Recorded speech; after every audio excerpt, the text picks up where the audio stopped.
Day 9 of the American Cup saw the second day of championship finals in the matches between Levon Aronian versus Wesley So and Irina Krush against Alice Lee. Hello folks, I'm International Master Kostya Kavutskiy, and I'll be recapping all of the action from the 2024 American Cup held here in St. Louis. Now going into today's games, Aronian and So were tied 1-1 after drawing both games yesterday. They would then be scheduled to play another classical and rapid game today. Meanwhile, Alice Lee emerged with a 1-point lead, 1.5 to half, after winning the rapid game yesterday against Irina. For Alice and Wesley, because they've already lost a match in this tournament, they would need to win today's games just to force a final elimination match tomorrow. However, a win for either Levon or Irina would mean clinching the tournament outright. So with that, let's get into the games from today. First off, we'll start with the open section, and this was the classical game, the second classical game between Aronian and So. Wesley got white in the first classical game yesterday. Levon would get white in today's. And the opening saw an Italian game, bishop c4, bishop to c5. And this is a pretty topical line nowadays. Almost all the top players are playing these kinds of positions from both sides. And according to Levon, he actually mixed up his preparation somewhere. He said he prepared a lot for today's games, but yeah, somewhere mixed up the move order, and Wesley ends up equalizing here actually rather comfortably.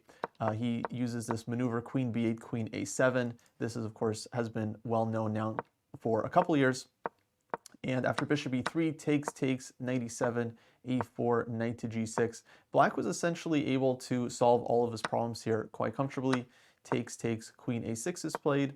Levon goes g3. And here Wesley makes a pretty concrete decision to go knight takes e4 after a few minutes of thought. Now, of course, if pawn takes on e4, then Black picks up the knight on c4 and will be up a pawn and doing well. So rook takes e4 is necessary. Black's idea is to now play d5, forking the rook and the knight and winning the material back. Levon played rook takes e5, which is a good move because if the rook is taken, then white takes with the c knight and then has two pieces for the rook and the completely winning position. So of course Wesley takes the knight on c4 rather than the exchange. Rook to e3, c takes d3, takes, and the players went into this endgame, which is of course completely equal. Now no draw offers are allowed in the tournament, so players kept playing, but soon enough all the pieces got liquidated, and eventually the players found themselves in just a completely equal first rook and knight endgame. Then the knights got traded as well, and yeah, they just had an equal rook endgame here. So the second classical game was also drawn, keeping the match level 1.5 to 1.5, going into the fourth game of the match where Wesley So would have the white pieces.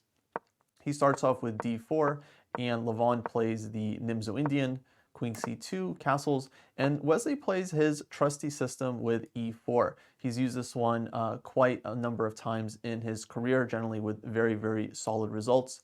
But rather than playing the main move d5 here, Levon decided to take a risk and opts for this very sharp line starting with c5. Now after e5, things get incredibly dangerous here for both sides. C takes d4, a3, bishop a5. This line was familiar to both players, but soon Wesley started to spend a lot of time, as he likely wasn't expecting this for today. He takes on f6, d takes c3, b4, bishop c7, f takes g7, and rook to e8. And this is kind of like the starting position of this variation. As you can see, we have a very, very wild position. White has a pawn on g7, but Black has no interest in capturing this pawn, as the pawn is actually very useful for Black's king as a form of defense. If Black were to take the pawn, then all the dark squares would open up and the Black's king would be extremely vulnerable. Here Wesley goes knight f3. According to Levon, the main move here was bishop to d3, where I believe Black plays f5 here, or possibly d5, and the lines just get very, very sharp and messy. Instead, knight f3 was played by Wesley. Levon goes d5, queen takes c3. Apparently both players were missing stuff here out of the opening, which is not surprising for such a sharp position. From Black's point of view, queen f6 here is probably more accurate. The idea of just holding on to this pawn, and then we might get something like bishop e3, knight c6, for example, or d5, with just a very, very unclear position.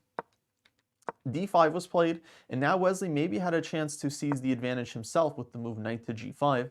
The idea is to target h7, of course, forcing black to play f5, but weakening the king side even further. After queen takes c3, the position is again incredibly complicated, but okay, at first glance, the compy seems to like white's chances.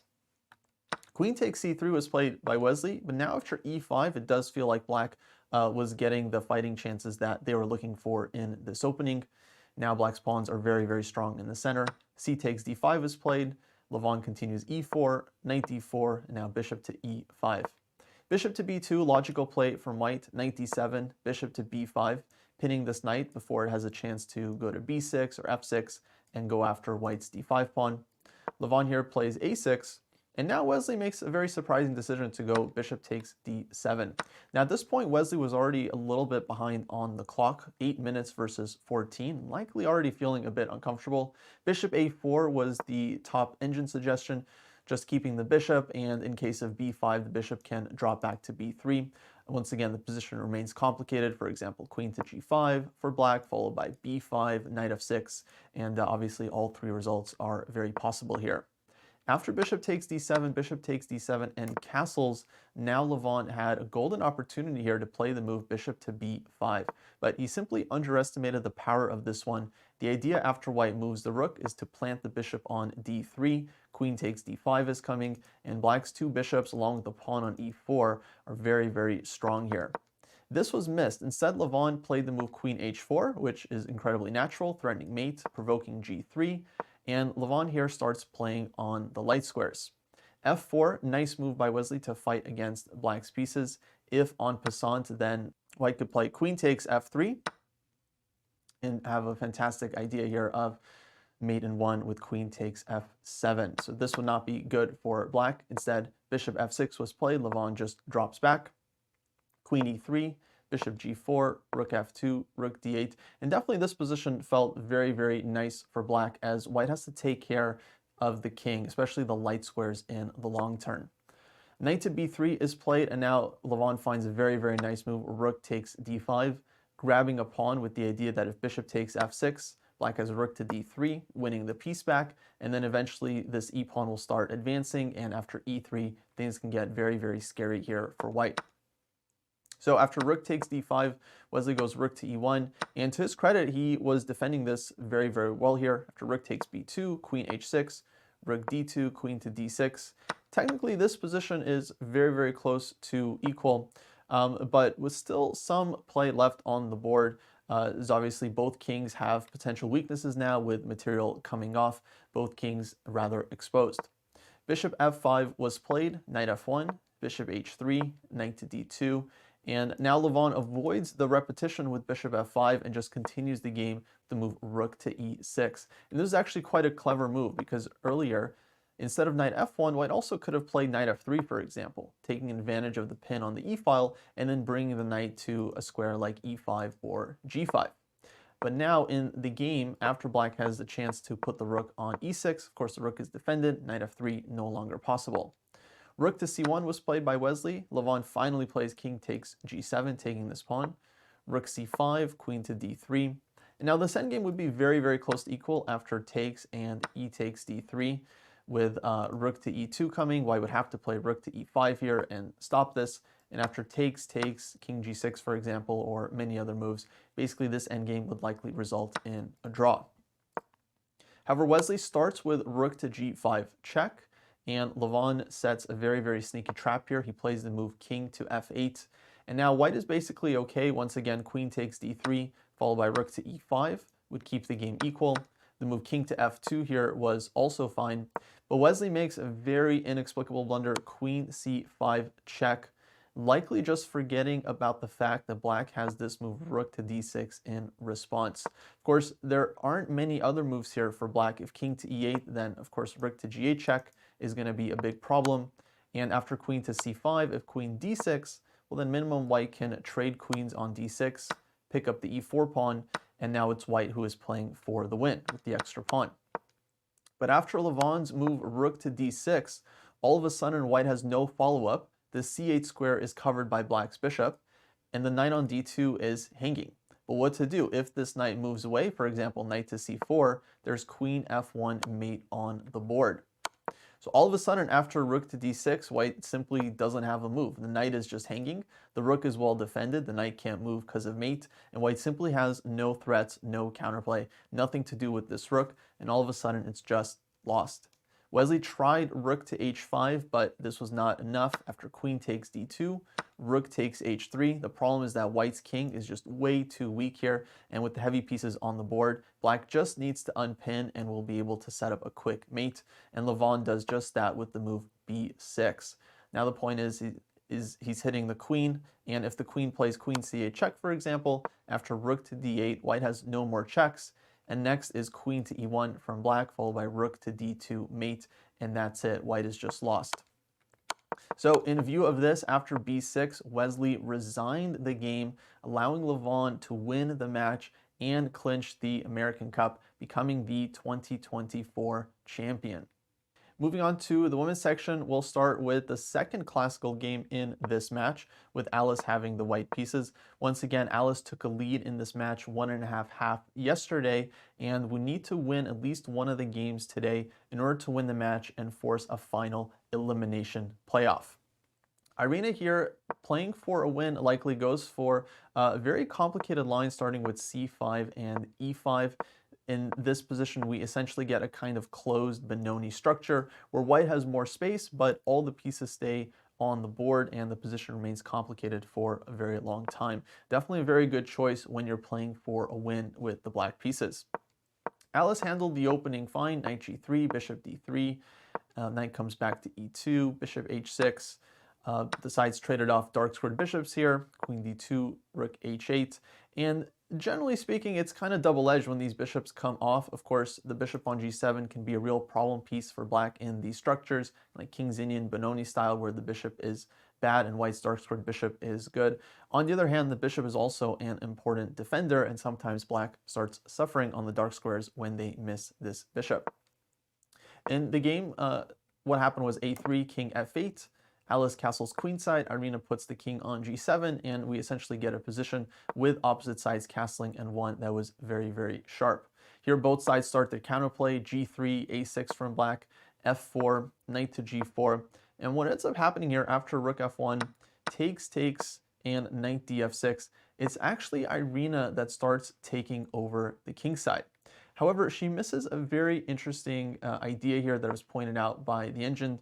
Black could have played it in this position, or after bishop d7, f5 would have been even stronger here. And that was the idea to play knight to h2, seizing the h-file. And the point here is that after white's rook moves, because it's under attack, let's say rook d1, for example, the other knight comes in with knight f g4. And the idea here is to dominate the h-file. This is similar to that famous game Karpov-Unziker, that some chess fans may know, where Karpov puts his bishop on a7 as white, doubles his rooks on the a-file, and then pulls his bishop back in order to seize the a-file and take over. So similar kind of idea here, but difficult to play over the board as a human because you feel like your knights might be kind of floating, and what are they really doing here? However, this could have been quite strong because from here black can build up queen f6, double on the h-file, and just totally take over on the king side. Rook b8 is played by Irina instead. Alice goes a4, playing against the b5 breaks. Now Irina does play knight h2, but instead of knight fg4, which would again be, I think, the strongest way to handle this position, she goes for knight f3, hitting the queen. Queen drops back, knight g4 now, takes, rook h1. And here, once again, in this position, after rook h1, strongest move for black was to put the knight back on h2, not really giving white any space on the h-file. Once again, very, very difficult to play this from a human point of view. In this case, you're putting yourself in this pin, and it's very easy to see how things could go wrong here for black. However, that was the way to do it objectively in the game. Irina goes queen to d8. Now after knight to g1, Alice is finally able to start solving some of her problems. She trades off one of black's pesky knights and earns a bit more space for her pieces. So takes, queen f6 is played, rook f1, rook h8, bishop e2, nice move hitting the knight, forcing the knight to go backwards, and now g4. White's ready to push g5, so black was forced to play g5 themselves. And now a very, very nice move by Alice, and perhaps one that ends up winning her this game. She plays the move bishop to d1 with a very sneaky threat of knight e2, followed by knight to g3, and eventually knight h5. Irina goes knight g8, queen e3, and overlooks Alice's idea with the move queen h6. It was better for black to start with the rook first, for example, rook h4, and then queen h6, because we'll see what the problem was in the game. After queen h6 and Alice's very nice move knight to e2, again, this was set up with bishop to d1, covering the a pawn and also opening up this e2 square. The point is the knight is coming to g3 and to h5, which is very annoying, but also white has ideas of knight g3 and rook h1 and posing some serious problems for black on the h-file. Now, for example, if black goes f6 here, then after knight to g3, rook h1 is coming. If you play queen h2, rook h1 anyway, queen g2, for example, I'll just show a sample line. Let's say knight h5 check, king moves, and now after bishop to f3, black's queen would turn out trapped and lost. And so this is one of the deeper points behind white's play, is that black's queen actually lacks squares in this position. Of course, black could give the exchange on h5 and definitely has to, but after takes, this position would be a pretty straightforward win for white. But because black can't play f6 here, that means black has some serious problems because the g5 pawn is going to hang in a lot of variations. So for example, if black tries to get out of the h-file, something like queen to f6, then knight to g3 is coming anyway, followed by knight h5 check, and this is going to be very, very difficult for black. So in the game, Irina tries b5. And this is basically just a desperate attempt for some counterplay as she realizes things have gone very, very wrong here. Knight to g3, f6 is played. And now it seems like her idea is that if rook h1, she's just going to be ready to sacrifice the queen on h1 for a rook and knight. Alice keeps this one in the back pocket. She doesn't go rook h1 just yet. Instead, she takes first on b5 and now plays the move queen a3.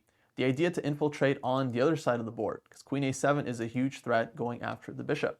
King f7 is played by Irina, getting the king back just in time to defend the bishop. But now Alice calculates very, very accurately here. She plays the move rook to h1, essentially forcing Irina to take. If the queen were to drop back to g7, for example, then rook takes h8, queen takes h8, knight h5. There are other very good alternatives for white, but basically this position would just be a disaster for black. C takes b5 is coming, and yeah, black's king is just way too weak here on the 7th rank.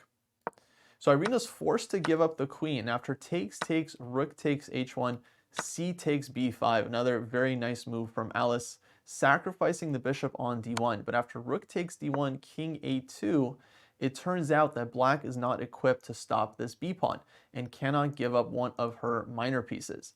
Instead, Irina has to give the rook. Rook d4, rook takes e4, and now rook b4. White is able to queen. Black gives up the rook, but the calculation actually didn't stop here. Alice needed to see at least one move further here to make this all work, because now black does have some hopes for a fortress here with the two minor pieces against the queen, especially after the move knight h6. Because if black can take this g-pawn and then take the f-pawn, black's going to have a bunch of pawns. It's going to be very, very hard for white to win with the extra queen. However, Alice had seen all of this and prepared the move b4. Just a fantastic shot that wins the game for white. If knight takes g4, then white can take on c5 or push b5. Both are winning as white starts to get tons and tons of counterplay against black's king. And after c takes b4, which happened in the game, queen takes b4, the g-pawn is defended. And although black isn't immediately losing, it's definitely not obvious that black has a fortress here. It's possible, but Alice starts bringing in her king. King to b3, queen comes in, queen to c7, and eventually finds a winning plan here after king a5, king to b6. Black really has nothing better than to just stay put and try and hold on to a fortress. But black ends up being very, very passive here, and Alice finds a very nice winning plan. The king comes to c7, queen comes to b4, queen to b7, and now queen to b8. And the problem here for black is that she's about to fall into a zugzwang. If bishop to e8, then queen to c8, and queen e6 check is coming, and this one is already over. But what to do? Black has no other moves. Irina tried e4. If this knight moves, then queen d8 check, of course, is game over. So e4 was tried, just pushing the pawn, but now Alice simply goes queen to b4, and this pawn is not going to be saved. So bishop e8, she takes this one, knight comes to e5, queen comes back to b4, the knight is forced back to f7, and now Alice just sets up the same zugzwang once again, queen b8, bishop d7, and very simple move, queen a8. And now it's all over. Black has to move. Because black has to move, then either white is going to be allowed queen d8 check or queen c8, and white is getting in. Knight e5 was played by Irina, but queen d8 check, king f7, and the very simple queen takes d7 check ended the game, as white gives back the queen for the two minor pieces, but the players end up in this king and pawn endgame, where white's king is much more active and immediately going to be winning all of black's pawns. And of course, this is just a very straightforward win for white.